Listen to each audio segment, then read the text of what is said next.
have. I think I'd rather have Pendleton than Crown, but I just, yeah, I think for the hype, Pendleton's just okay. I think it's a okay whiskey, but I'm also a bourbon guy. I'm not a huge Canadian whiskey consumer. That's fair. I like it. Yeah. I'm a little trashy though. Well, you are from Oklahoma. We won't hold it against you. I can't drink Crown since that night in the barracks when I drank about. I think I must have had at least a fifth of it and about died, and hadn't been the same. Yeah. Since. Yeah. I got a couple of brands that I can't even smell anymore. Jack. One whiff of Jack, and nope, can't do it. I had too much high school. I had got into some SoCo and lime shots one night, and that about ruined me on that for a while. But there's too much damn sugar in that Southern Comfort, so that's what gets you. Yeah. Yeah. I can't stand sweet liquor like Crown and Vanilla, or Crown Apple, or anything like that. If I want I'm the same way. Sweet, I'll drink tea. If I want to get fucked up, I want straight whiskey. There's a guy I work with that was telling me, I was asking him, well, what do you drink? And he says, I drink Crown Apple, and I just drink that shit straight from the bottle. And I was like, well, that's a weird flex, dude. It's like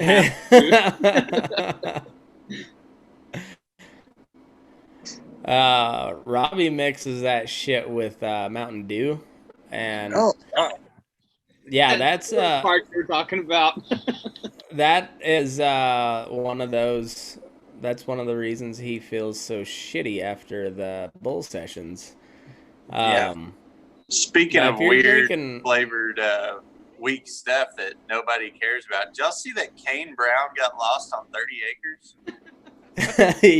Yeah, I saw it on that. Hey, but it was 30 wooded acres. Oh yeah. I was reading that story in the middle of 55 sections and thinking, good grief, like, does this guy like have a recording telling him to breathe? Like, does he need that much help in life? Well, you can't rely on your auto tune to get you out of the woods, apparently. Oh man. Yeah. I told Matt, he sent that to our snap group, and I told Matt that I'd probably starve to death before I called the cops to come save me on 30 acres.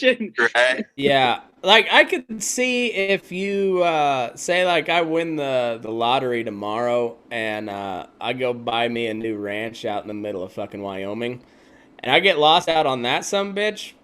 That's understandable within like the first year of living there. Like if you don't know the ins and outs, but not a year. Like I'd say like 2-3 months. If you don't have it mapped out well enough by then it's you're on your own. But like within those first couple of months, I think it'd be fair to call somebody if you get lost on that. But 30 acres, get right the fuck out of here. 30 acres, you should be able to walk across that in a straight line within fucking a couple of hours. I mean, it's not big a fucking deal. Do people not understand that the sun rises in the east and sets in the west? Pick a fucking direction and start hoofing it. But you don't even have to pick like acres. Yeah, like just pick a straight line and walk it. Like it doesn't matter which direction it is. I mean, it's 30 acres. Like you ought to be able to see across it.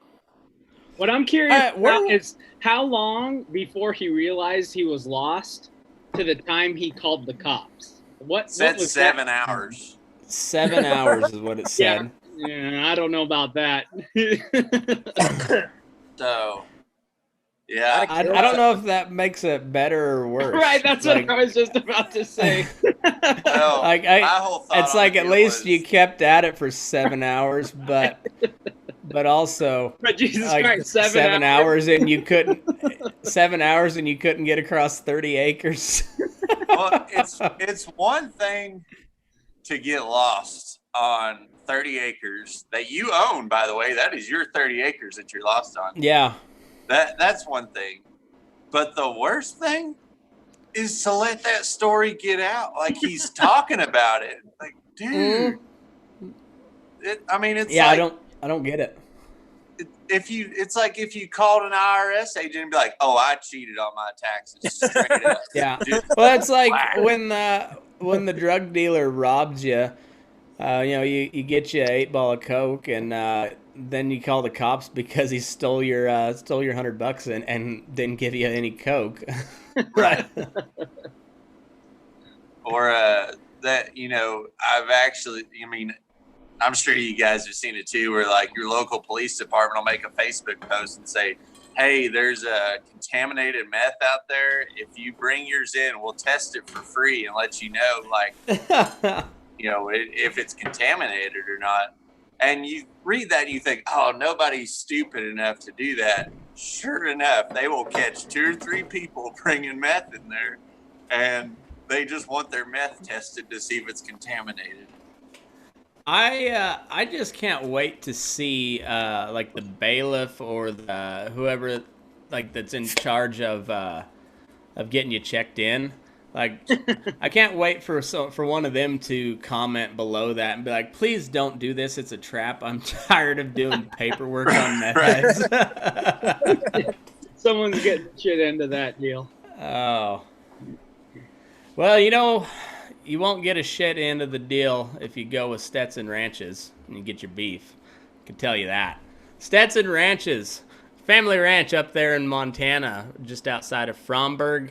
It's a multi-generational outfit working on being even more multi-generational. And the cornerstone of that is their box beef program, which they sell directly to you, the customer.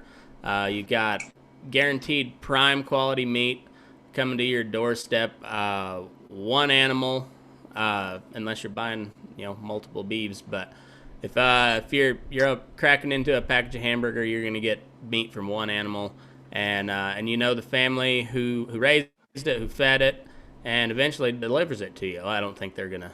Maybe if you're local, they'll deliver it in person, but they'll ship it to you right to your door, and you're getting all the good cuts plus the hamburger plus the stew meat for about the same price you're gonna get hamburger at the grocery store. $6.95 a pound, from a full beef all the way down to an eighth of a beef. It's a hell of a good deal.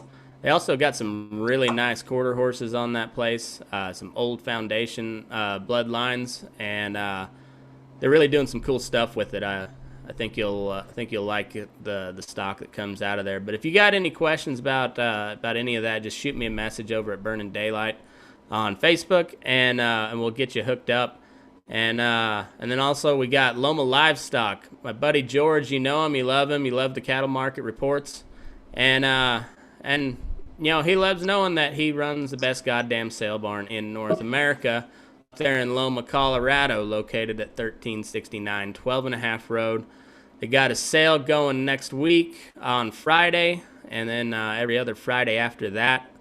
Till the fall run hits, but starting about 10 a.m. Mountain Time, unless it's real hot, and then they'll start at 8. And if you can't make it, shame on you, but we'll forgive you, because you can just go over to dvauction.com, click on the Loma Livestock tab. You can watch the sale live there, and you can bid on it. And George's got some really cool stuff he's doing there. He's a really forward-thinking guy, and he's trying to keep the ranching culture alive while at the same time move into this new era of technology. So you got any questions, give them a holler, 970-858-9988. Check them out online, lomalivestock.com. And welcome, Daylight Burners. We got a cool show for you today. We're gonna talk a little horses because we can. And we got Dakota Robinson, Nick Lute, and Bob Mallory, also known as Feedlot Bob. And we got Dakota and myself are more kind of cowpuncher style, and Bob and Nick are kind of buckaroo style. I guess I'm kind of in between on that. But as far as starting my Colts go, I guess I'm pretty well kind of cowpuncher style. Dakota, how do you start when you go from groundwork? When you go to the first ride, what do you have them in? So, to be honest, I mean, pretty much straight cowpuncher training style, but I spent quite a while working for several cutting horse trainers and riding a pile of colts. So my groundwork is pretty short and sweet, probably because I'm lazy and I don't like walking. So I'll saddle them, jip them around the round pen, and that'll be one saddle. The second will be, jip them around, kind of step up and down on them a little bit. Maybe, go ahead and step across and make a lap or two. And the third ride is going to be probably headed outside. I try to get out of the round pen about as quick as I can, but I start on my colts in a snaffle, and I'll keep them in a snaffle just about as long as I can, because I feel like your horses should be a lot more broke to your feet than your hands. So what's in their mouth shouldn't matter all that much anyway. But that's just me. Yeah, that's kind of, I guess, piggybacking on that. That's kind of the feeling behind the spade bit progression, where you're going from Bozell to a thinner Bozell to a 2-rein where you put the bit in their mouth, but you're still direct them with the Bozell and a McCarty, and then eventually to just a spade bit with your Romels, because at that point they should have had all the pressure that they ever needed on their face, right. And now they're gonna respond to the lightest touch, and they're gonna respond to your feet. It's the same end goal, different tack, little different methods, but it's all the same principle for the most part. Right. Well, I cowboy off my horses, but they probably ride a lot more like cutters than your typical cowboy horse, I guess. And it just, I'm pretty big about, I won't have them just bridled up, with their face on the vertical all the time, but I expect them to definitely honor my feet, and like especially on the pen work and stuff, I want to be hunting a stop, and I don't like big sliding reining cow horse stops. I like them to hug the ground and just be kind of pretty well collected, but just real balanced.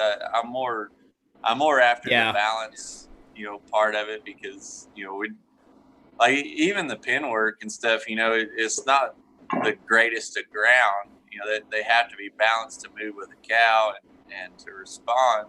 But I'll kind of step my progression from just a smooth snaffle to a twisted snaffle, or a half breed between the two, where it'll have smooth cheek pieces with a twist in the very middle, right where it goes over their tongue. And I'll just step. It's like a slow twist type deal. Right, kind of. But I've got a pile of different ones. But kind of my finishing bridle, that just kind of when I hang it on them, I'm calling them a finished horse, is a war bridle. That's just kind of where I ended at. I'm not really into like stiff, high ported stuff that you'll see a lot of cowpunchers use. I don't know. I really like the way a war bridle looks on one, and I just think they're cool. Like, it's what the Indians rode with, and look how things worked out for them. They got casinos now. Yeah. You picked a finer point for them. Yeah. That's just me. Bob, how about you? You're kind of moonlighting as a horse trainer in training. Yeah. So you got to keep in mind, a lot of what we get is horses that people have fucked up, for a long time. Oh, the best kind. The best kind. And so if it's just a colt, it's pretty straightforward. But a lot of these are, hey, he's 12 and he's a Mustang and he's bucked me off every time I got on him. And then when they bucked him off, then they tied him to the naughty pole to let him think about what they did. Exactly. So as far as the groundwork goes, we take our time. It's nothing for us to do nothing but groundwork with a horse, groundwork and saddle a horse for a month before we even get on it, But, thinking if we're under ideal circumstances, the big thing is just get that horse to where he understands how to respond to pressure. And I try to beat this into people's head that's all you got to do with your horse is just get them to where they understand, because your horse has, we talk about fight or flight a lot, but what does that really mean? Is your horse is going to do one of two things. He's going to react to what you ask him to do, or he's going to respond in a thoughtful manner. And so, people always talk about that learning frame of mind with those horses, that we try to get to where that's their default, that we can get them to understand pressure, because everything's pressure. You know what I mean? I had the opportunity this last winter to go to Nebraska, North Platte, or Hershey, I guess it was, to the Lazy U quarter horses and start a pile of quarter horses with them. And I learned a lot there. We started, I think, about 70 head in 3 weeks. And what I learned with their program, they bring them in and they cut them and brand them, and then they turn them out till they're 2, and then they start them. And these horses haven't been around people, and just standing there with a halter around them is a lot of pressure for those horses. And so just getting if you can get them to where they can thoughtfully respond to pressure, you can really ask them to do anything. And there's 3 rules. You can't bite me, you can't kick me, and you can't run me over. But outside of that, I don't care what you do, as long as you're doing it thoughtfully. And I've found that doing it that way, letting them make their mistakes, you don't have to get after them if they don't do the right thing, but you just you don't let up on them. You keep that pressure up that you asked them with, even if it's not a lot, and they'll kind of figure out what they're doing.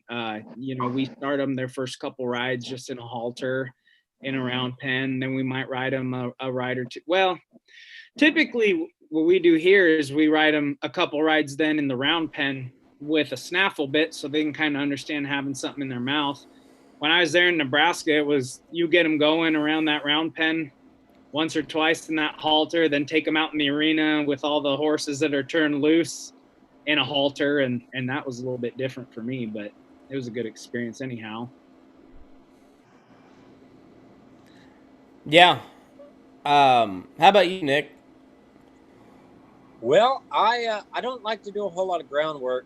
I'm a little lazy too, Dakota. You bet. Most of my training happens on the back. I'll saddle them first couple of days and get them saddled. Let them run around with the saddle a couple of trips around the round pen, and I'll start in the snaffle because I like to fucking stop when I want to stop, and I ain't trying to go that Bozell at the first ride route. That ain't happening. I'll ride a snaffle just until I can lightly pick up my reins and stop, and then I'll move to a hackamore, and I'll ride in a hackamore for a long time. I don't. I usually, as long as they'll stop and go when I ask, I'll take them to the yard and go to work. The rest of it we can figure out in the moment. Yeah, that's kind of how I work too. I think my little Karen Lori mare, I think I had 10 rides on her, and then we went to the feedlot. and the first day the feedlot was not good. She knocked a gash out of her butt cheek about that big. Yeah, I stepped off to tighten the cinch because she had finally blown out and lathered up pretty good, and she's a little Karen. She likes to get her fast walk on and speak to your manager and let you know how upset she is at all times. And she might be a little racist. I don't know. I haven't decided on that yet, but wouldn't surprise me if she was. And but I went to step on her, and she didn't want to stand there, and I wasn't about to just catch a stirrup and go, because she was still a little. I was not bronky, but she was a little fresh still, and so I just kept pulling her around until she'd stand there, and in the meantime she bounced off both fences in the alley, and one of them happened to have a gate latch right there.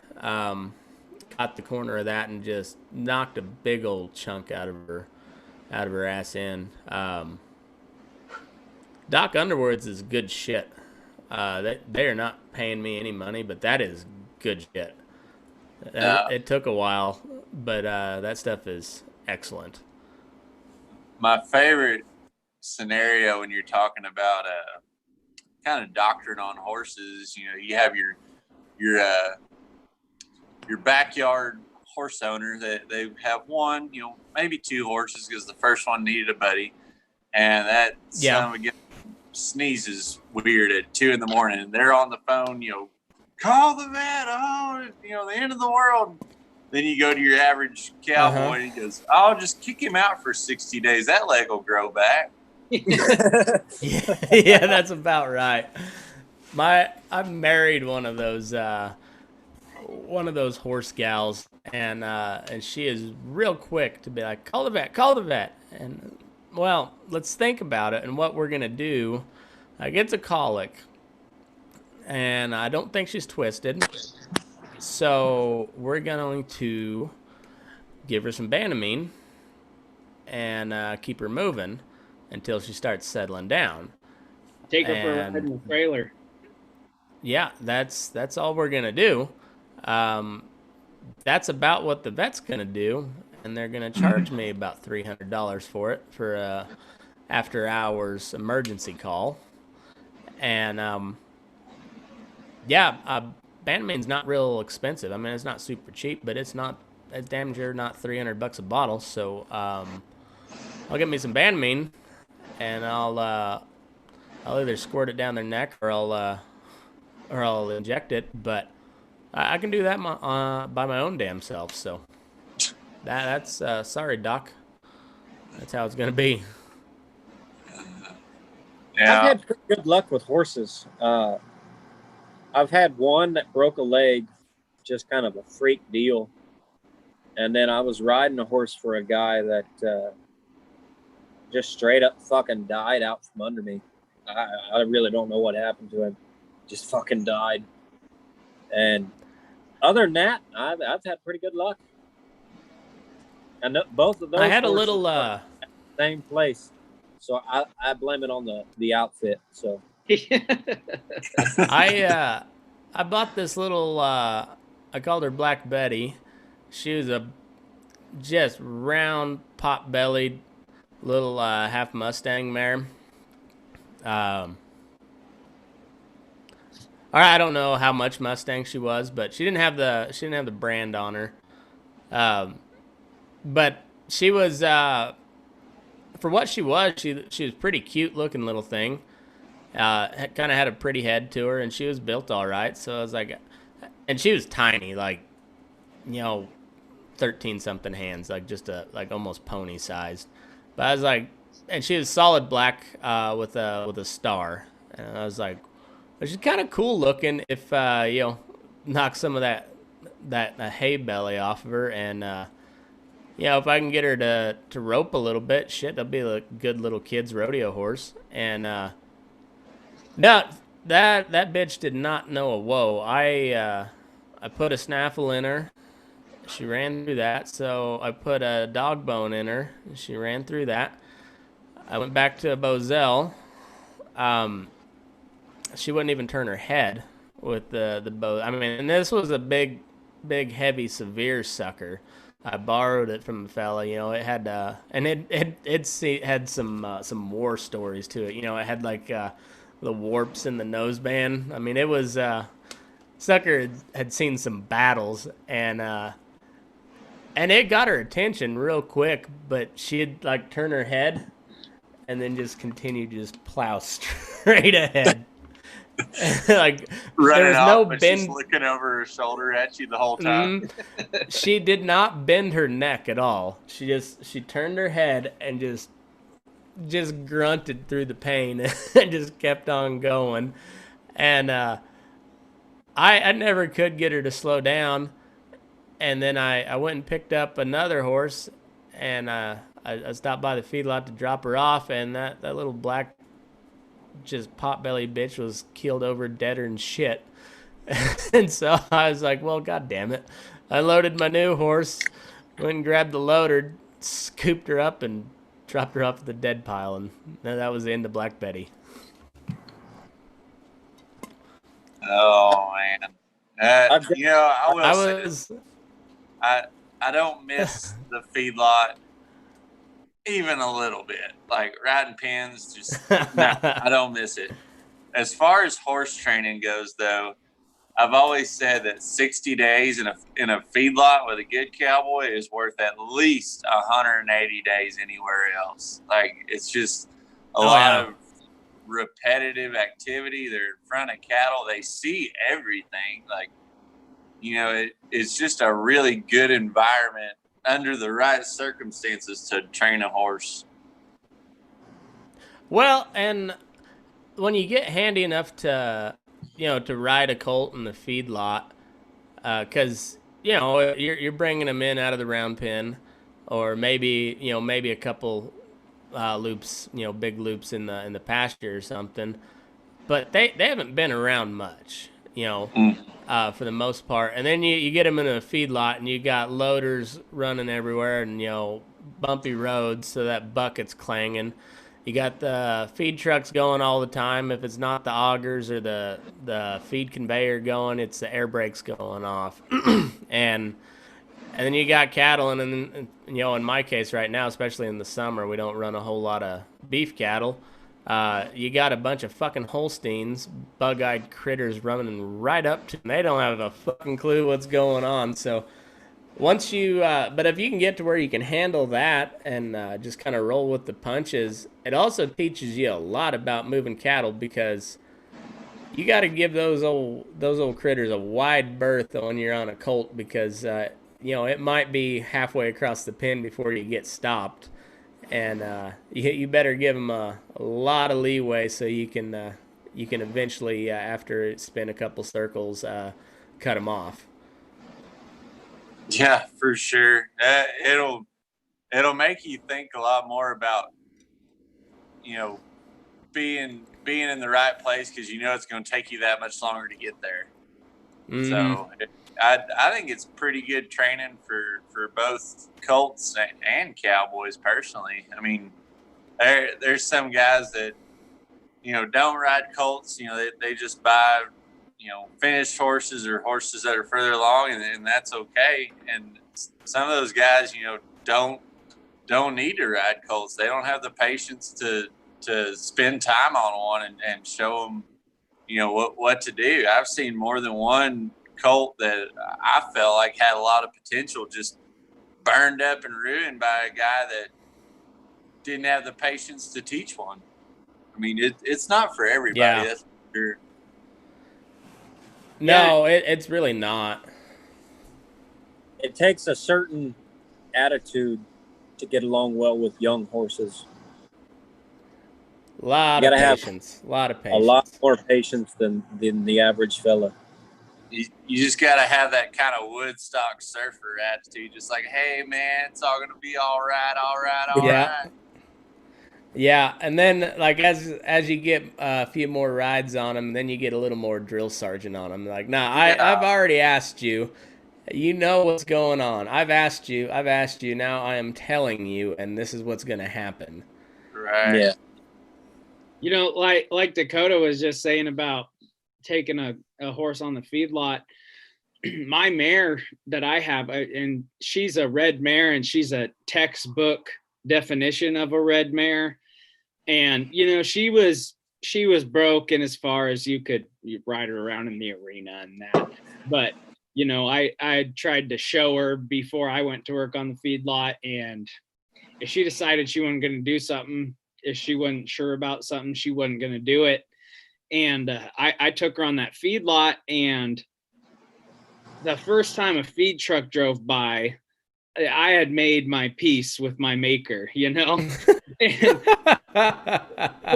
when that kind of stuff, you know, equipment coming through, you know, backhoes going through the pens and stuff, she just absolutely lose her mind. And you know, and I didn't work on that feedlot for too long, but when I come out of there, I had a broke horse on my hands, and you know, there's really something to that. And you know, she wasn't a baby or anything; she's probably 4 or 5, but that was absolutely the best thing that I've ever done for that horse, was give her a job to do. Yeah, I had when I worked at Grant County Feeders, so that's a damn big feedlot. I mean, it's right up there in like the top probably 5 in the world. And I mean, there is cattle coming and going all day, every day. Like there's, you know, they ship about, you know, 13 to 1500 head a day, 5 days a week, sometimes 6 days a week. And then depends on, you know, like a slow week, you'll get like 5 loads a day.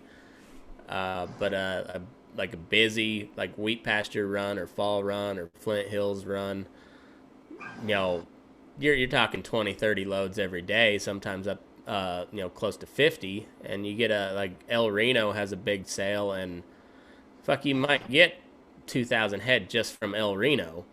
And you gotta, the thing about it is one thing to receive them all, but then you gotta process all those fuckers too. And so we had 4 receiving alleys that we used there at Grant County. And the main alley that took them to the processing barn, they had a little water pen. You know, there was no bunk liner there, anything there. It's just a hay feeder and a water tank. But instead of taking them around the corner of the alley, you know, through a 90-degree, they just run them through that water pen. So I just tie my horse right there, and it's also right where the feed truck and the hay truck would turn around. You know, you got the beepers going, you got the air brakes going, you got the especially on the hay truck, you got the beaters and everything going. It's a loud son bitch. And then you get a whole bunch of like South Texas Bramers come screaming through there. And by the end of about day 3, tied up in KWP, you know, they were pretty calm, pretty calm to the touch. I bet. Yeah. Yeah. You talking about the South Texas Bramers? You know, before I left home, I had no idea you could gather a pasture of cattle at anything less than a dead run. Yeah. But those are kind of the cattle we were after. Yeah, that I always thought just really the only Bramer type stock I'd been around was rodeo stock, and I thought, I was all just like Hereford, Angus, Black Baldy crosses. You might have some Brangus, whatnot, but I didn't deal with them much. And then so we got a bunch of like those like silver humpback Bramers out of South Texas, and I was like, man, these are gonna be some waspy motherfuckers. And well, they would run. I mean, they'll run all day long, and they'll jump right over the top of you and kick you in the back of the head as they go by. But they weren't ever chargy. Like they were kicking bastards, and if you got too close, they might run over the top of you. But like they wouldn't hunt you. They would just run over the top of you. But they weren't doing it out of spite. Like they were just, you were in the way, and I'm going somewhere. Yeah, they're kind of like buffalo in a way. Like, get one started, and that sucker's just like stirred up. Well, guess what? There's all the rest of them are right behind it. And they're going to go 1,000,000 miles an hour and break down whatever's in the way. No, yeah, those sorry bastards would go to. Oh, go ahead. No, finish your story. I'll tell mine here in a minute. I just, like down there where I'm from, it's all real thick oak brush and yopon, and it just all grows. I mean, so thick you can't hardly send a cur dog through it. But those Bramers could run in there, and you were just going with them. Like there wasn't a whole lot of getting out in front of them and turning them. You were just trying to stick with them until you could find a spot where you could turn them.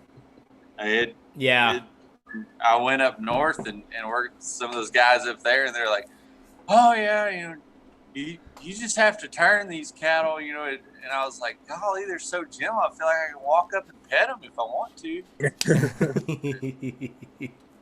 I don't know, just different cattle for different places. Yeah, well, speaking of those Bramers though, coming in the feedlot, they'd always come in like middle of summer, or like if they came out of South Texas, they wouldn't show up till like December, January, something like that. But we'd get a bunch of them that were originally South Texas cattle, but they'd go up to the Flint Hills, and we'd get them on the Flint Hills run. And those were the bullingest motherfuckers I've ever been around, was those flop-eared Bramers coming off of the Flint Hills pastures. Son of a bitch. Like, you'd pull like 5 or 6 bullers per pen per day. And you get one of those silver humpback Bramers that's been rode down all night, and he's real feisty. You try to get that fucker out of the pen with no rope, no lope. Get right on the fuck out of here. You're better off pissing him off just enough to where he's coming after you, and you can run out the gate and trick him. Yeah, those things get so fucking worked up, and like they're not even trying to look at a gate. They're just fucking running. Yeah, but they grow good. Fucking hey, they get big. They look nice too. Yeah, they don't marble worth a shit, but they do put on weight, and they do get fat.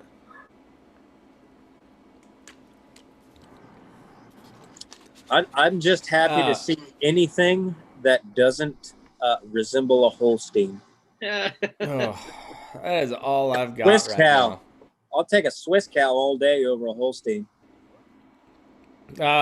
Jerseys are even worse. Yeah, I was just about to say, at where I used to work at Simplot, is that once you had a fucking ass full of Holsteins for the day, then you get into the jerseys. Jerseys are the fucking worst. Like, you hope you don't have to rope a jersey, because then you're gonna have to, like, as soon as that sucker balls, like, you have the whole pen not running away from you, but running right to you. So then you've got to like wade your way through a sea of jerseys as you're dragging one that probably has already given up, and it's just dead weight at this point. And so then you got to let him catch a breath, and try to make sure your horse's tail isn't just licked smooth by the time you're done. Catch a breath, and they'll go 2 more steps and then fall down and try to die again. And oh my god, that is the worst idea ever, is rope a jersey in a pen of jerseys. Did I mention how I don't miss the feedlot? You did. I don't think you did. All we got's black cows here, boy. They're all black. Oh man. So for the record on Burning Daylight podcast, Dakota Robinson is a giant fan of feedlot life and Holstein cattle. That's right. Can't wait to go back. All about that inside square. I am all about that bunk space, boy. Ooh, goodness. Yeah. I had this this company mare. She was outside of my horse. She was my favorite horse to ride. But you talk about licking their tail clean off, and I had her tail tied up in a knot because it's winter and it's muddy, you know. And these holes, I was pulling one out from the pen, and they all kind of bombarded her a little bit, and so she backed up into the fence right where it made a little joint on the post and got her tail caught. And so when she gets her tail caught and feels that jerk, she kind of takes off a little bit. It ripped most of her tail clean off. And I go back to check that pen the next day, and there's just a little bit left in that joint from where them Holsteins all come up and nibbled it off. Goodness. Wow. I had this one gal that rode pens with me for a while, and we were riding through a pen of Holstein heifers, and one of them had a bunch of blood right at her tail, the end of her tail, and this old gal was just plumb convinced that we had some just renegade coyotes that were coming up and chewing on their tail at night. So yeah, you know what? I think you're right. I think nothing else. I think that is that. I don't know what else it could be. I mean, if it ain't Sasquatch, it's got to be these renegade coyotes. Gotta be. Nothing like going up to the water trough and hopping off your horse and take a leak, and then all them Holsteins from the next pen over come over trying to laugh at us. Yeah. Oh yeah, they're all just laughing at you. I'm like, oh, that's cute. That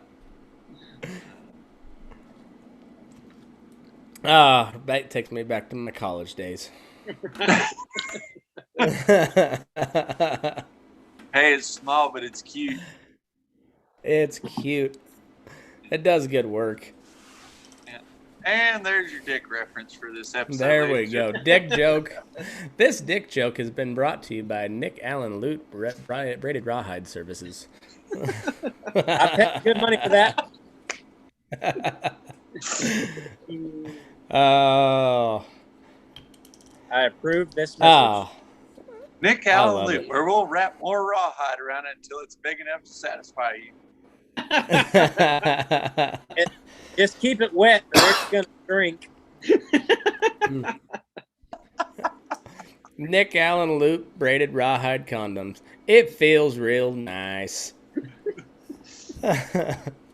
Guaranteed not to break, but if it does, we'll send you another. Just as effective as a cloth face mask. I'm not taking apart any bit of that child support though if it does break. Don't send me no letters. Don't fucking try to sue me because you ain't getting nothing from me. Fair enough. You breed them, you feed them.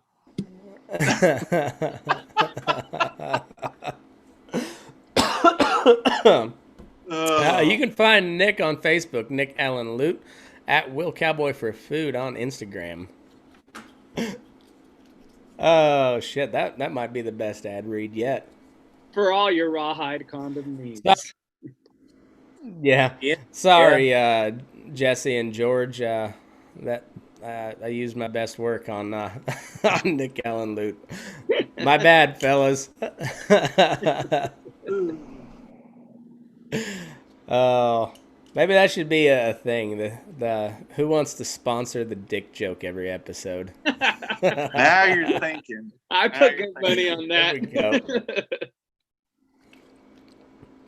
Oh, all right. Taking applications. Who's gonna sponsor the dick joke of the episode? I like it. Modern problems require modern solutions. Modern solution. That's right. Oh, that's awesome. That's awesome. So anyway, back to horses. Yeah. So when you go to rope off a horse, do you drag a log and stuff beforehand? You start swinging, or you just blow 2-1, build a loop, and see what happens. Man, it'll play out. It kind of depends on what I'm riding. Really, if I have my choice, I'll drag a log around, which is I don't just like drag off from it like a lot of guys do. I'll kick it out there in front of me and just back that horse and make them watch it until they get the idea that if I stop, it stops. It's not just going to chase me if I just start hauling ass backwards. And it's a lot easier to get that point across if they're facing it than if it's dragging behind them, which I've seen a lot of guys do that, and they spend more time just yanking on their horse's mouth trying to get him to slow down and check up so they'll realize that, that log's not trying to eat them. But when you back them from it and just let it drag out there in front of them, they can't run backwards near as fast as they can run forwards. But no, they can't. After that, I mean, I haven't dallied. Well, no, I take that back. I do tend to dally in the Brandon pin, probably because my ego is not worth wiping out a ground crew. Other than that, outside, I will tie off every time, all the time, and twice on Sundays. And hey, we already got a sponsor for the dick joke of the episode, Chaz Johnson. That's awesome. Think we started a new thing. You're welcome. I know it. That's right. That's right. Well, I'll have to. As far as outside goes, just try not to wreck them out. But you pitch that slack and let them have it. They'll learn to work that rope pretty quick. Yeah, I do like tying hard on but it's also it's a good reason for a long rope too. Like you get a 70-footer and you can just kind of let it slide out there, and then you can pinch it off where you got 40 foot of line out there, and then they can kind of watch it. So I like both of those methods, but I'm a big fan of just throwing out there and just letting them see it, and if they want to buck, just rope something a little bit bigger and then come tight, and it'll bog them down pretty quick. There's a couple old guys out in this country that, geez, you talk about old school ruthless. They'll just run out there and rope a old cow around the horns with a saddle that they don't care about, and they'll step off and go to the house and come back and get that son of a gun in the morning. I've never done that. I know a lot of guys that have. I've never had a saddle that I didn't care that much about. Like I always think I might need to use this again. So that's the only reason I haven't tried it. There's one neighbor that first time I went over to his house, I noticed that all around the top of his round pen, all the rails are just, raked and burned to beat all hell. And finally I asked him, I said, what's up with your round pen? He said, what are you talking about? I said, the top rail's all scarred up. He said, I like to, I'll run a cow into that round pen and I'll rope her, and I'll just throw that rope over the top, and I'll tie that colt to that rope on the outside and let him work that rope all night and then come back and get him. I was like, golly, that's something. I've heard of people doing that on a boat. I've never tried it, but it's not for me. No, I've never done that, but if you remember way back, Scott Hall's uncle Kenny said he knew a guy that did that and just roped like a yearling bull, and then just tied off and went to the house and drank a beer and let him work it out. Yeah, I know a guy in the Texas Panhandle that's well into his 70s, probably mid 70s. He does that, and he's been cowboying for a long time. And he's one of those guys that I think he's probably 74, and he will beat you to the cow to get her roped. It don't matter how old you are. You could be 24 and he's gonna beat you. So he's the guy I in every one of my my ropey memes. Yeah, yeah. I haven't. It's funny as I've not been called out for misrepresenting cowboy culture with those memes. I was wondering about that. By the cowboy Karens. If you were gonna get Hayes for what is it, cultural misappropriation or whatever. Yeah. Well, and see, I could probably get flagged for that because I'm a feedlot cowboy, so I don't know if that makes me a real cowboy. So yeah, probably you can probably sue me for cultural appropriation or something, but there you go. Whatever. I've not got any flag. Oh, I did get one, but it was because it was Trump, and it was a rope meme. I don't remember what it was, but somebody took offense to it because of our current social climate, and apparently because Trump's a racist, and it was a rope. Therefore, it was a lynch. What kind of mental gymnastics do you have to do to make that leap? Hey, Bob, a dog whistle is a dog whistle, okay? Christ. Yeah, I can't remember exactly what it was, but that one I didn't even have fun with because I was just trying to figure it out the rest of the day. It's like, wait, what? Hold on. Remember the good old days when you could make a joke and nobody got offended? Yeah, back when I was knee-high to a grasshopper.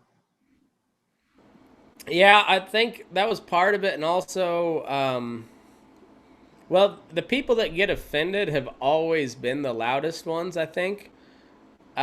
Just before social media, you couldn't hear them near as much, and now they're.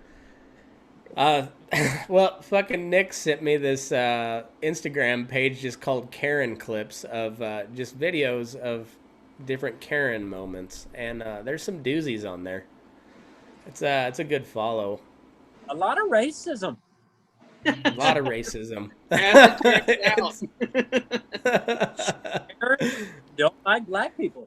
I don't know what's up with that. Apparently, if you are a middle-aged blonde woman with a smart short haircut, you might be a racist. But we're going off of empirical evidence here, not just speculation. We're going off of video evidence. They have a tendency of feeling threatened. Yeah. My mother-in-law got one of those haircuts, but she's a nice lady. She's not racist, but it cracks me up. Oh, the Karens. I don't know who coined that term, Karen, but it was perfect. Like that might be the perfect. I'm not one for lumping everybody people into a group, but the Karens, that one works. It sticks. Don't you know that there's some poor lady out there that's just like a stand-up person, like just a good-hearted individual, and her name is Karen. And I know one. Like, I used to give her wants to cuss all the fake Karens out. Just like, how dare you? You put me in this predicament. Those ladies by middle names. They just quit telling people Karen. My wife's I guess it'd be her ex-aunt. She married her uncle and they got divorced. But her Aunt Karen is the sweetest, like just prim, proper Christian lady, real estate agent. Very, very good looking. Like she's like 50 something, but very, very good looking woman. Sweet as can be. Name is Karen. Does not fit the bill of the internet Karen. I feel sad for her. Luckily, I don't think she's very active on social media, so I don't think she knows. So that's a good thing. But I do feel bad from time to time posting a Karen meme just because of Aunt Karen. But yeah, it is what it is. the term fits.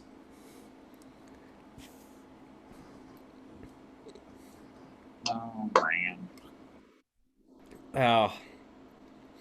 So, I guess going back to the like starting on a rope, one of the cool things about it's probably the only good thing about a metal feed bunk is over the years like the braces that hold it into the concrete are starting to get rotted away, and so the bunk has just rolled a little bit, so it's really low on the inside of the pin, really high on the outside of the pin, and those heifers will crawl under the cables. And then it's not polished, it's still rusty, but it's smooth, slick as shit, and they get sprawled out, can't get out. And the best way is to just put a rope on their front feet and drag them under the cable, and that's a really good way to show a horse, a young horse, live cattle for their first time. Is just like a lot of times I'll wait until one of those happens and then just get down, make sure I've got a real good hold of the reins, and I'm tied off, and then loop around the front feet, and then usually I can get back on before before they take off, but sometimes not. And it's a good thing is they're at that point they're attached to about a 400-pound heifer, and they don't go very far. Yeah, I try to get a pretty slow moving chronic or something.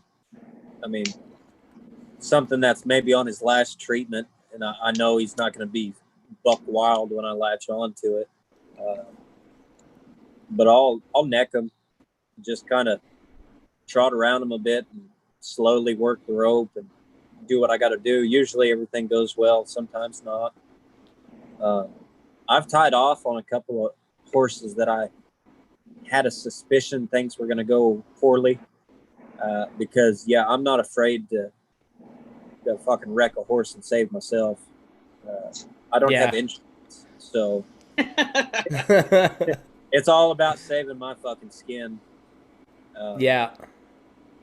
But thank the roping gods, it's all gone fairly well.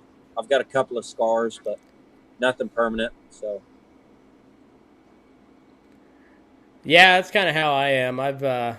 It's been pretty sketchy a couple times on young horses, but I don't know, like, if I can't get something where I can just drag it out by their front feet, then I get something that's about 800 pounds or more, and then if they want to go to bucking or running, just let it slide for a minute, and then just another wrap and come tight, and they woe up real quick, and then once they get that jerk, they're like, oh fuck, what do I do now? Like, there's not many of them that like just continue to buck after they take that jerk. That when they feel 800 pounds at the end of the line, they're like, all right, well, fuck, what are we doing?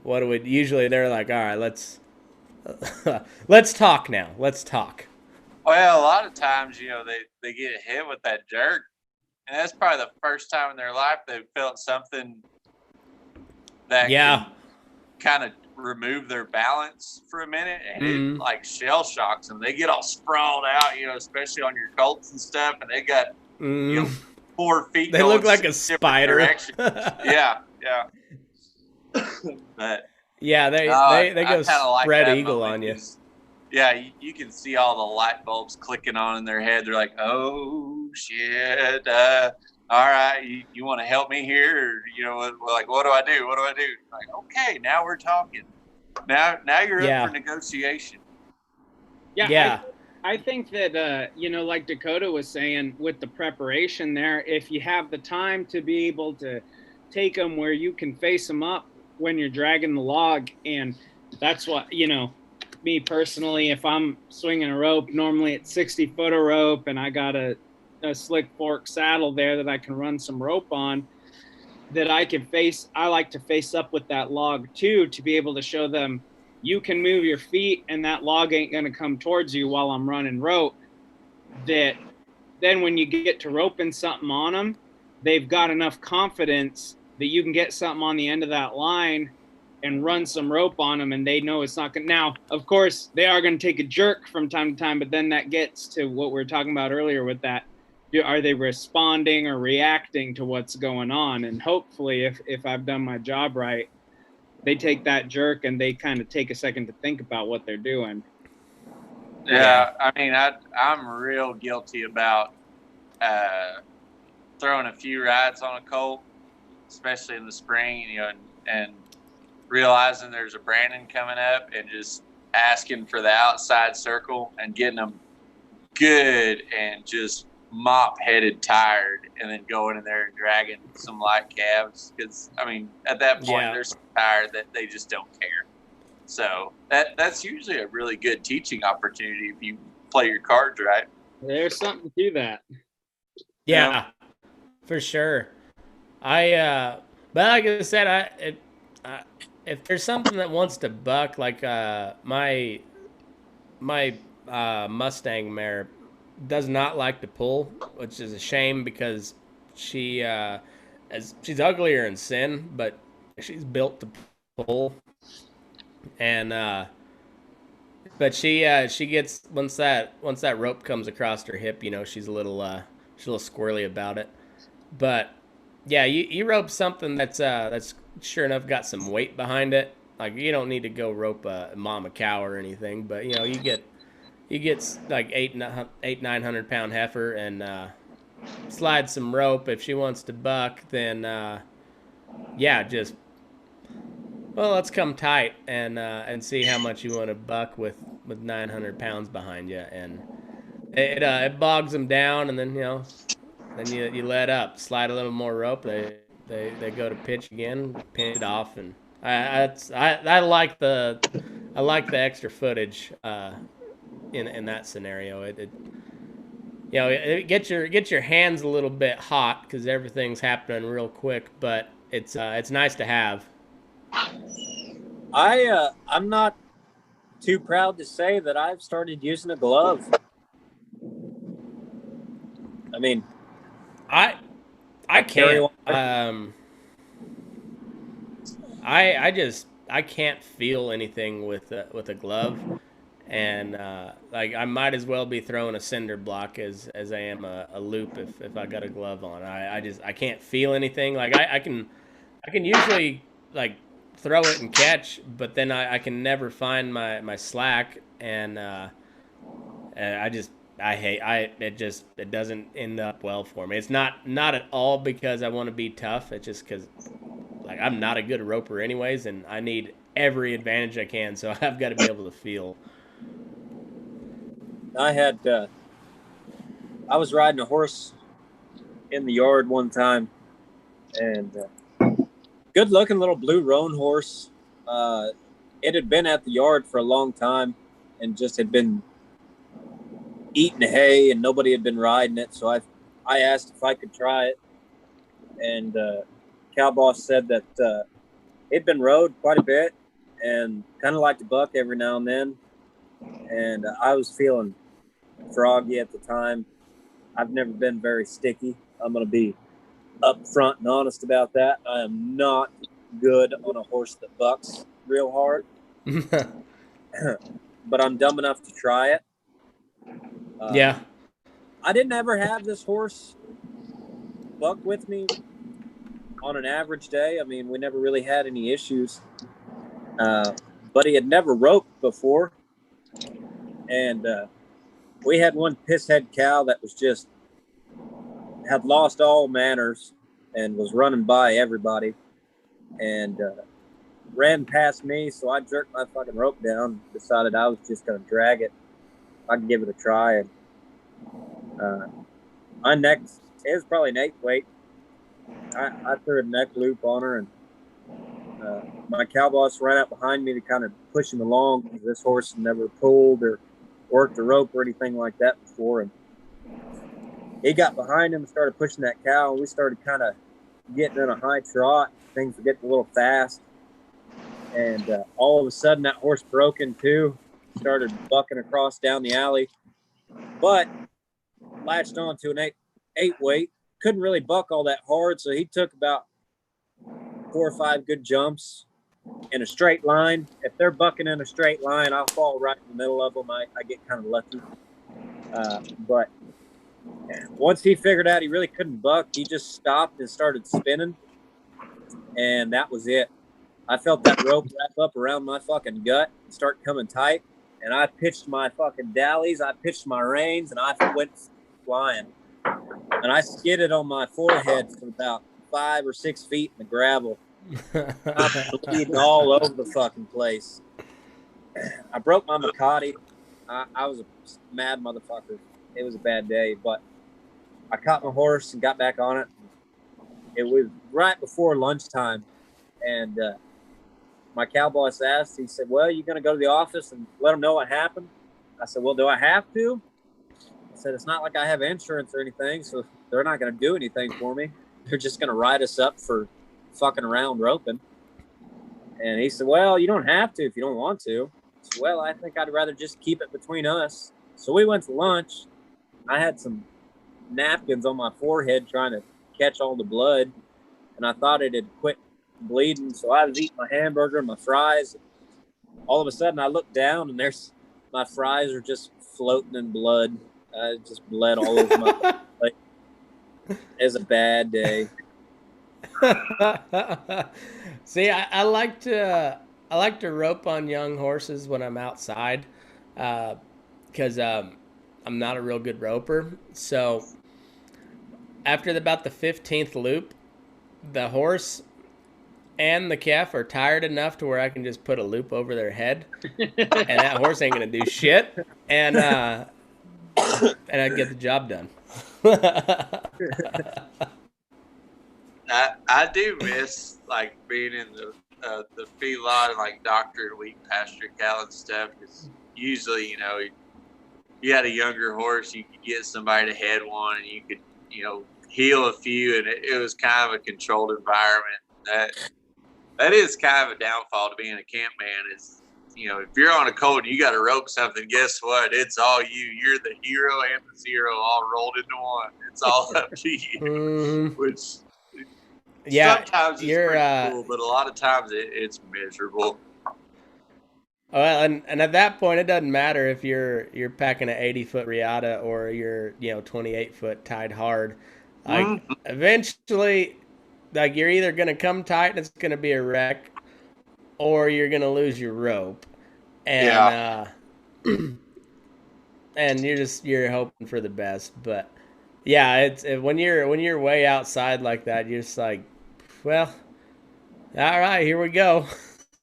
Yeah. Probably my most used slogan, and is probably my wife's least favorite thing to hear, is I go, what's the worst that could happen? And just balance it.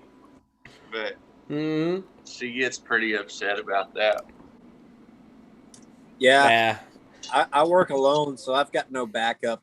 So I don't have to worry. Somebody's gonna find me in a few days, I guess.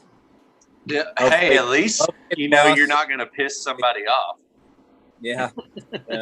Well, Nick, next time we're hiring, I'll let you know, because it would be nice at some point during my tenure here that if I neck something, I can have somebody to pick up heels, and I don't have to just go ahead and lay one down. And you're not gonna want to hire me. I can't feel what the fuck.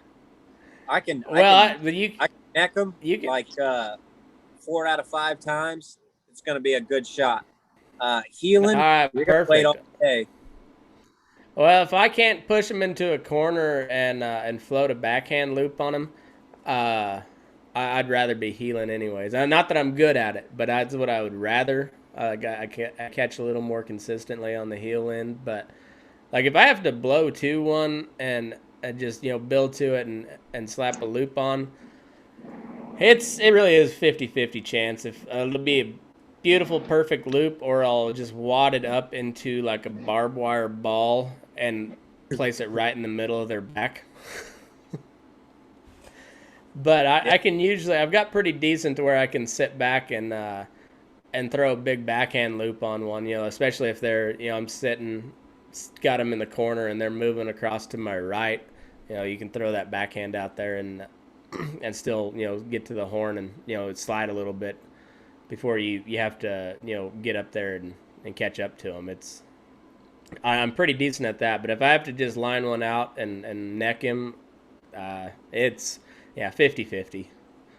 You might not have got him caught, but by God, you scared the shit out of his tail head. Oh, I bruised the fuck out of his ribs, I guarantee you.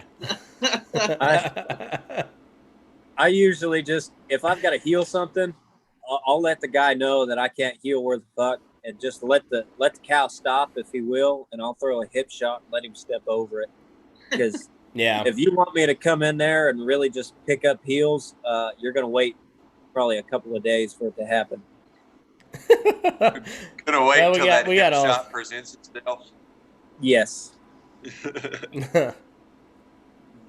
I was out of Brandon, just north of Syracuse, Kansas, and a kind of a farmer outfit.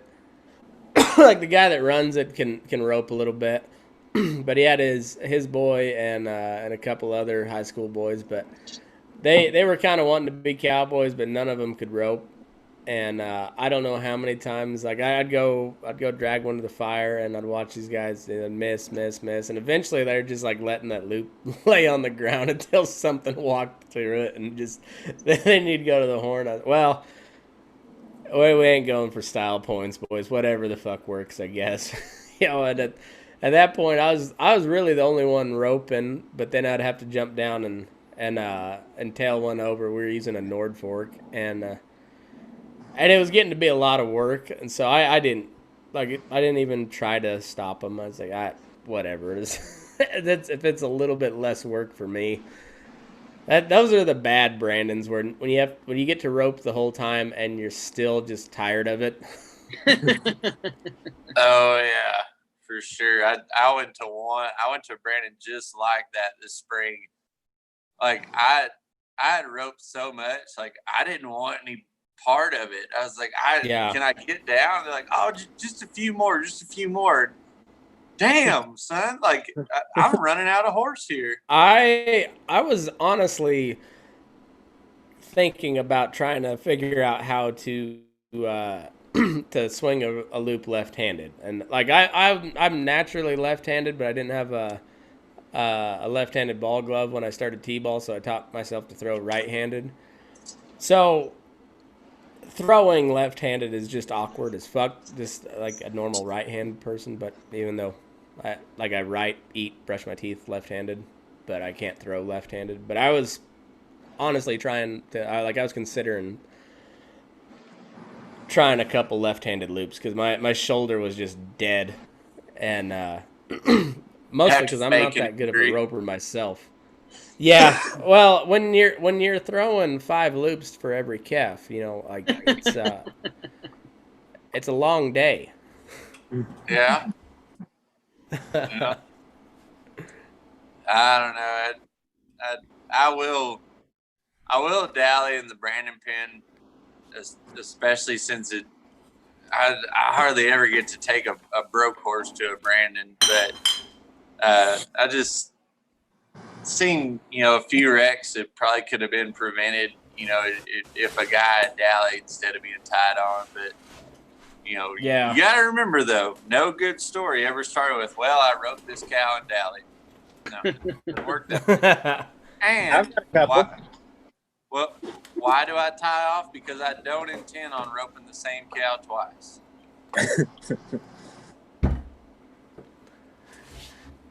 Yeah, and I guess when you're tied hard, you learn real quick to check your cinch before you shake out a loop.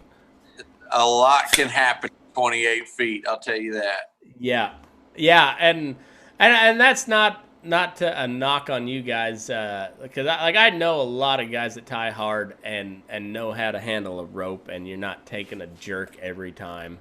Like right. That's a stereotype, and there's guys like that, but there's guys on the on the buckaroo end that are dumb shits too. But it's just one of the things when you tie hard is like eventually you're probably gonna have a lot harder jerk than you would if you're dallying even on rubber. Right. Right. And It can go either way. Yeah, I've seen guys, swinging a 60-foot rope that, will backbone a yearling, just wreck them. And guys that, are tied off at 28 feet, just lay one down like a feather bed, just soft and easy, not a big deal. It's just like, it's just like spurs, I think a common misconception to people, maybe not within our culture, is that spurs are like a weapon. And I always try to describe to those people, I said, spurs are a tool. They're like a hammer. You can use a hammer to build a house or tear a house down. It's all in how you swing it. Yeah. And and you've got different types of hammers, and you can use your spurs as a different type of hammer. Like and like I have I think they're 1 3/4 rowels, and they're like 24 point, something like that. They're pretty blunt. So like you can really stick one in the shoulder, and they'll get the point, but it's not going to do much. But if you you grab them in the belly and rake it up, they're going to feel every bit of that shit, because there's just enough space to grab some hide, and so when you hear them ring like that, usually that horse is not doing what it's supposed to be doing. Right. Like you hear a thud. That's a slight point of emphasis. But if you hear a ring, they are not doing what they're supposed to be doing. I said go, damn it. I like to exactly. I like to use Dakota's analogy. I say spurs are like a hammer. I use them to beat the shit out of my horse.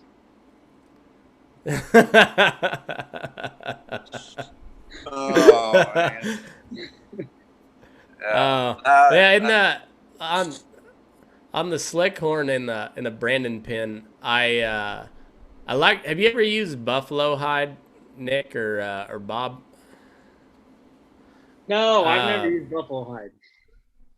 I recommend it. It's sticky as shit, and it's tough. Like it's real thick stuff. Is it stickier than like a chap leather?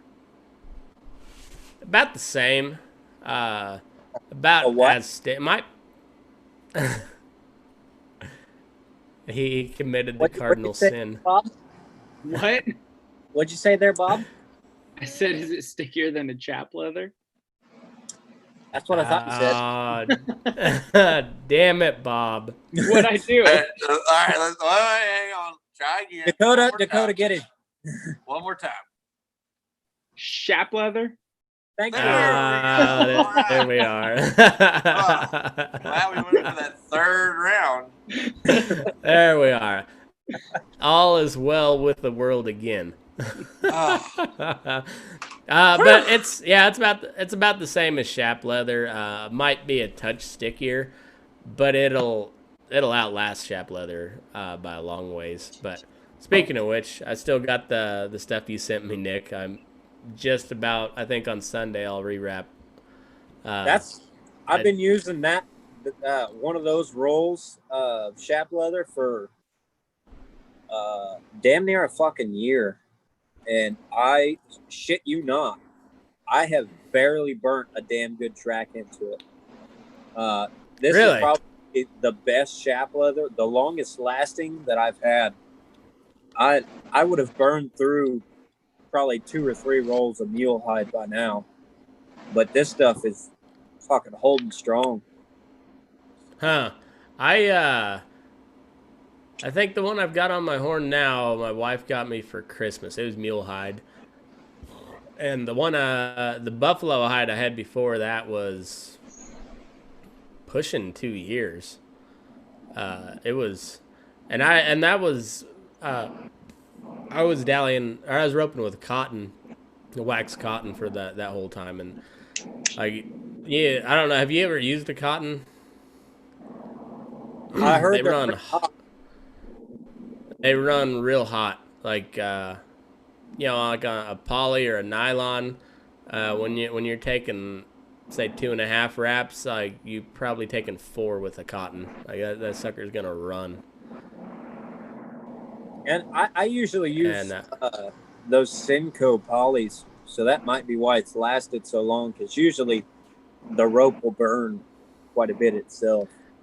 Yeah, my Trump rope is a little sketchy at the moment. I've kind of quit using it because it's a little frayed from the Honda for about the next 30 foot. It's it's kind of sticky to the or like prickly to the touch. So I'm not I wouldn't have a problem roping a 3 or 4 weight, but if I had to hook onto something big, I'd grab a different rope.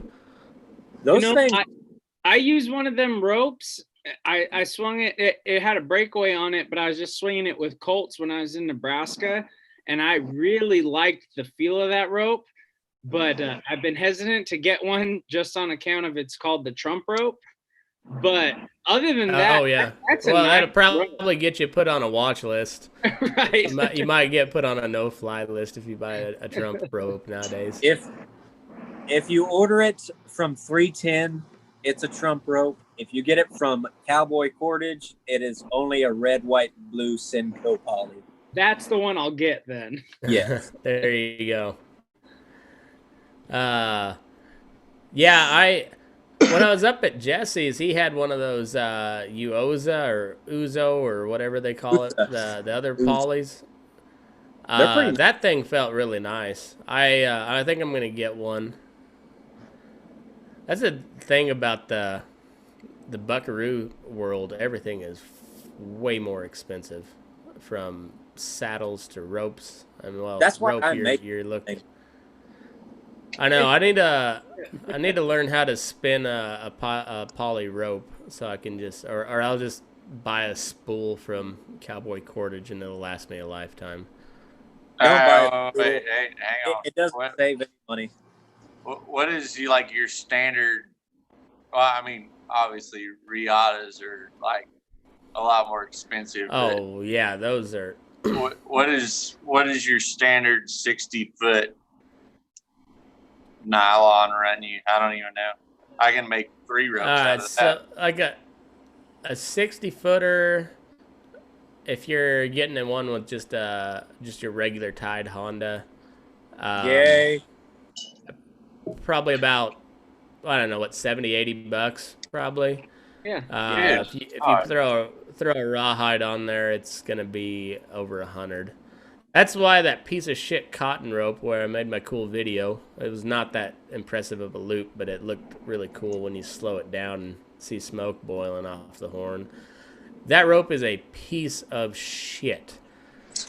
And the only reason I keep using it is because I spent $110 damn on it, and I can't let myself just cut it into tie ropes yet. I got I'm gonna get my at least a couple more out of this rope. Damn it. Exactly.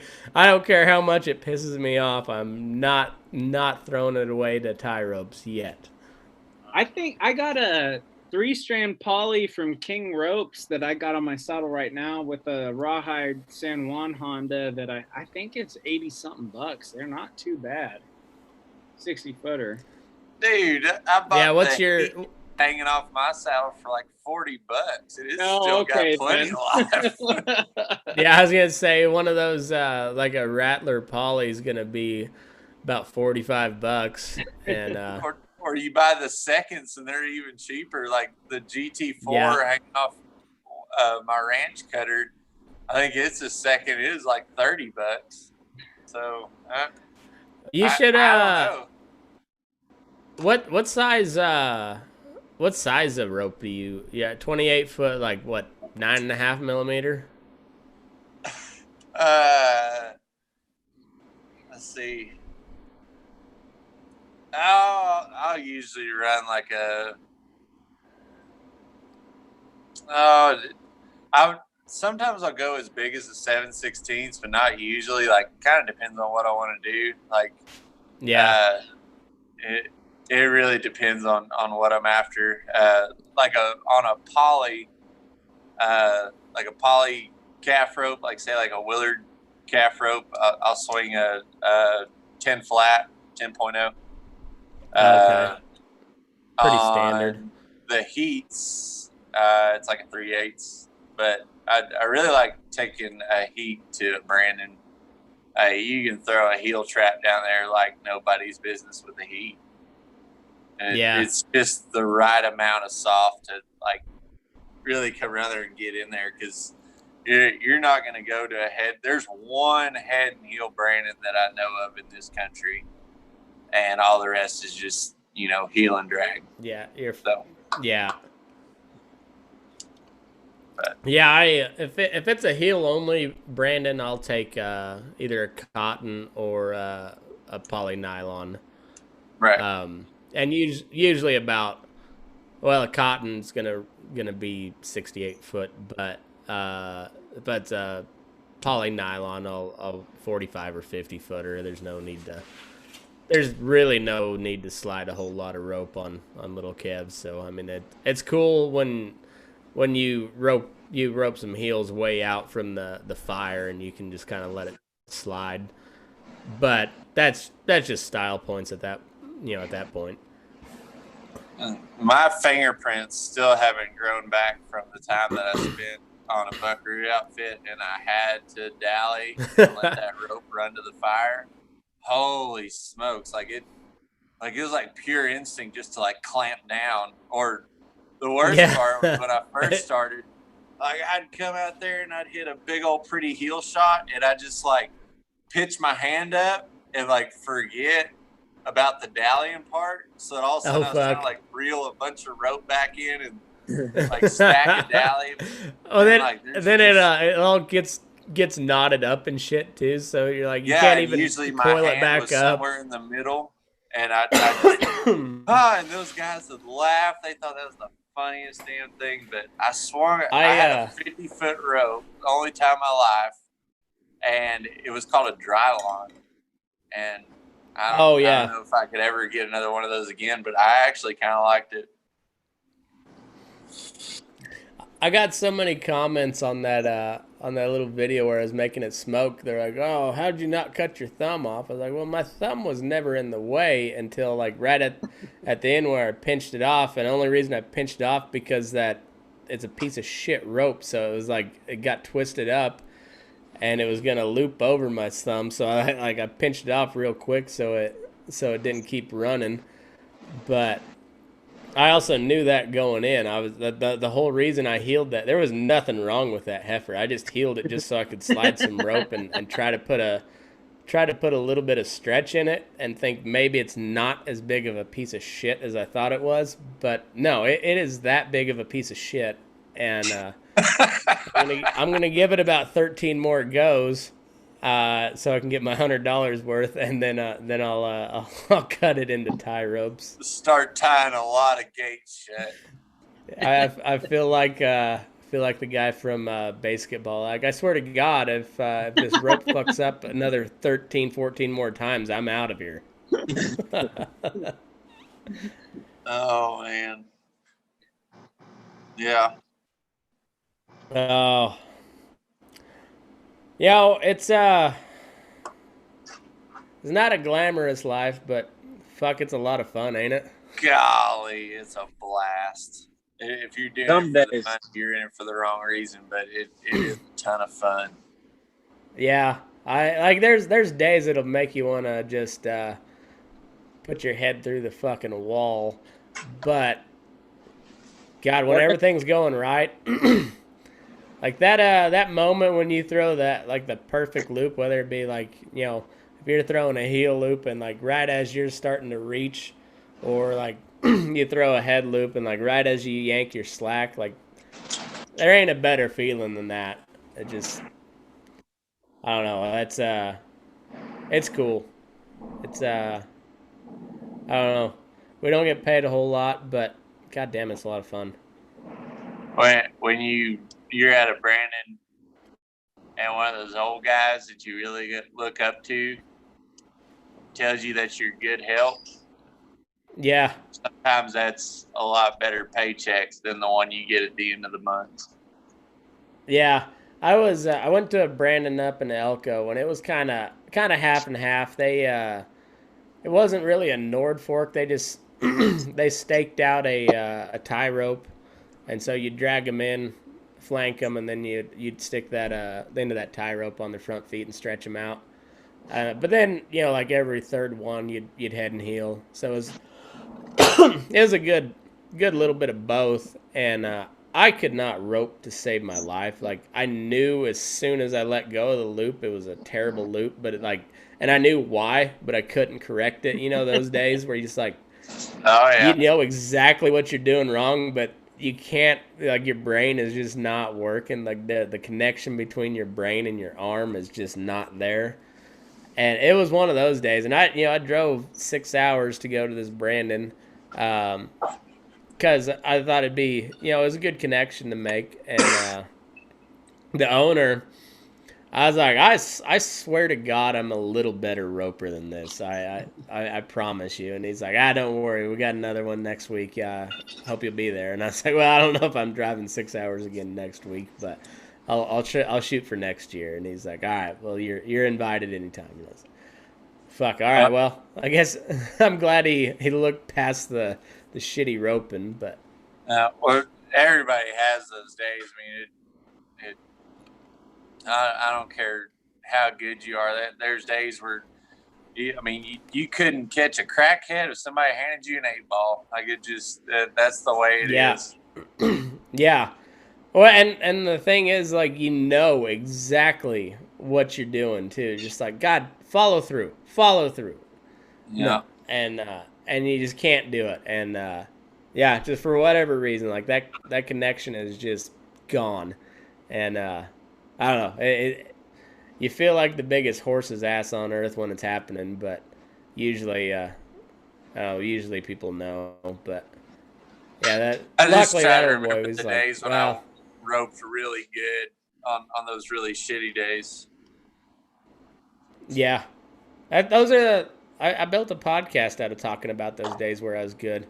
I skip over the guys, the 364 other days a year when I'm not very handy.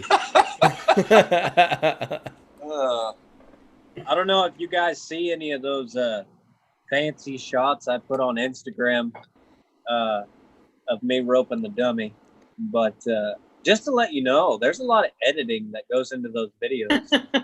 I got to crop out like 10 minutes of me just fucking up before I get the perfect shot on there. So, yeah, that's kind of the same way with my. I've deleted a whole lot of GoPro footage where it's just the loop goes whizzing by and God damn it.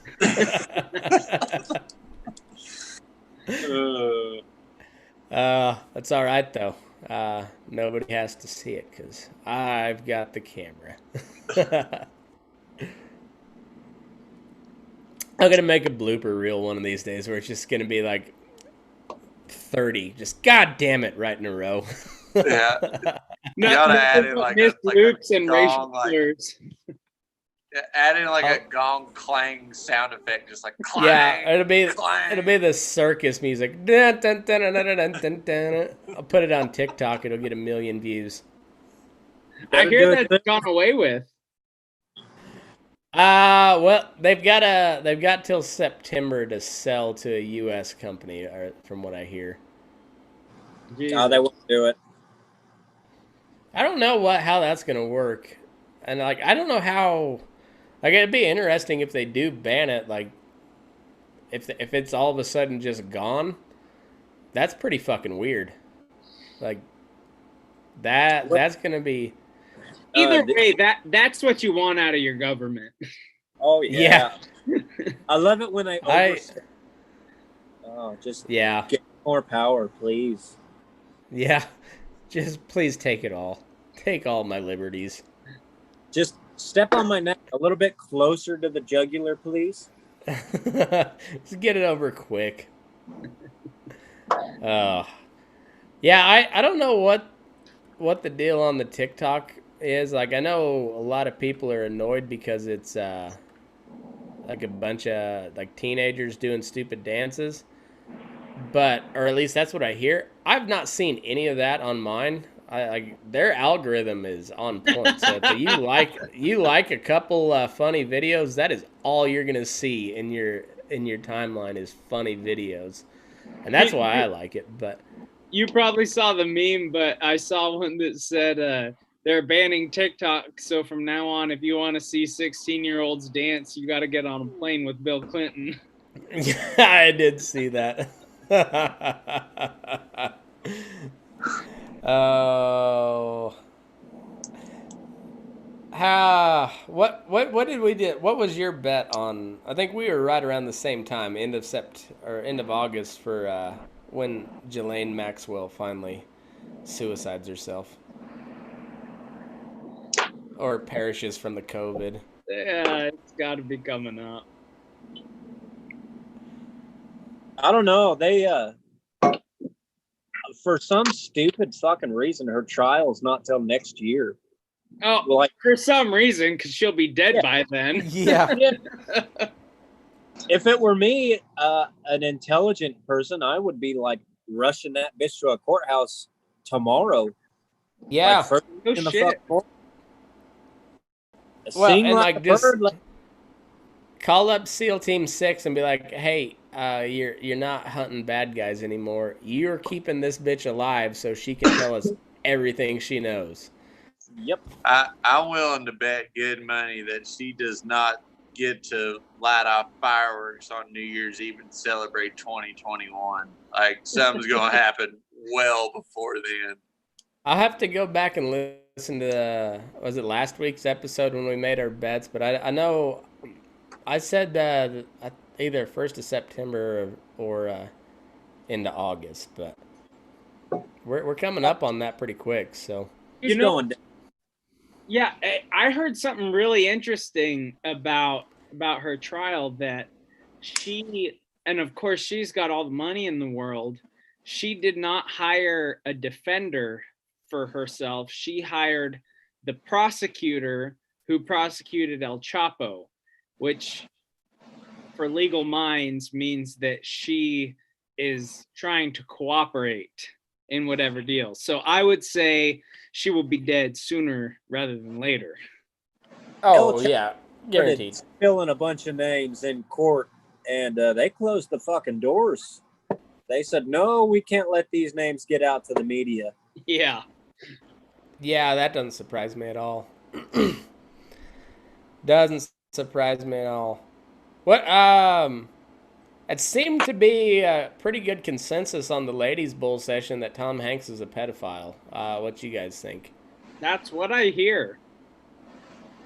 I mean, I don't want to believe it. I don't know. I've never seen him touch a kid, but it wouldn't surprise me. I have seen that man get awfully friendly with a volleyball. Say that. I'm just saying, if they take Toy Story and they ruin Toy Story for me, I might revolt. It's a different kind of toy. You son of a bitch. I'm gonna have to get my son to watch all the Toy Story movies before they get banned. We find out that he showing the Woody to little boys. I hope that's not the case. What is it with rich people banging kids? Like, just stop that. Like, it's not cool. I don't know. What's up with the Wayfair shit? Like, I was way behind on all that, and I was seeing all the Wayfair memes, and then I looked into it, and I was like, Jesus Christ, this is a pretty thin veil. You know what I mean? Yeah. They arrested a guy in Oklahoma for trafficking children, and in his mugshot, he was wearing a Wayfair T-shirt. Jesus. Well, did you see that? Wayfair, if you're listening, the Asian kid that I ordered in my cabinet is dumb as shit, and I want a refund. Yeah, my taxes are all screwed up. Seriously. He cannot do math to save his life. He was bitching about spending $110 on a shitty rope. What do you think he thinks about this $12,000 Asian kid? Seriously. Like, if I'm paying any taxes this year, this kid is not worth it. And I want a goddamn refund. That's awful. That's awful. So speaking of horses, Is that the Asian kid's name? Oh, shit. Well, that seems like a good enough note to end it on. So, Bob, where's everybody find you at? On Instagram at feedlot_Bob. Nick? Facebook at Nick Allen Luke. On Instagram at Will Cowboy for Food. Those beans better be fucking good. All right, Dakota, how about you? Dakota Robinson on Facebook, Dakota Robinson Official on Instagram. Not because I'm a douche, but because I'm going to sell that handle for a lot of money one day.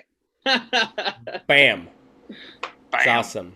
So any other Dakota Robinsons, get good at something so this Dakota Robinson can make a little money.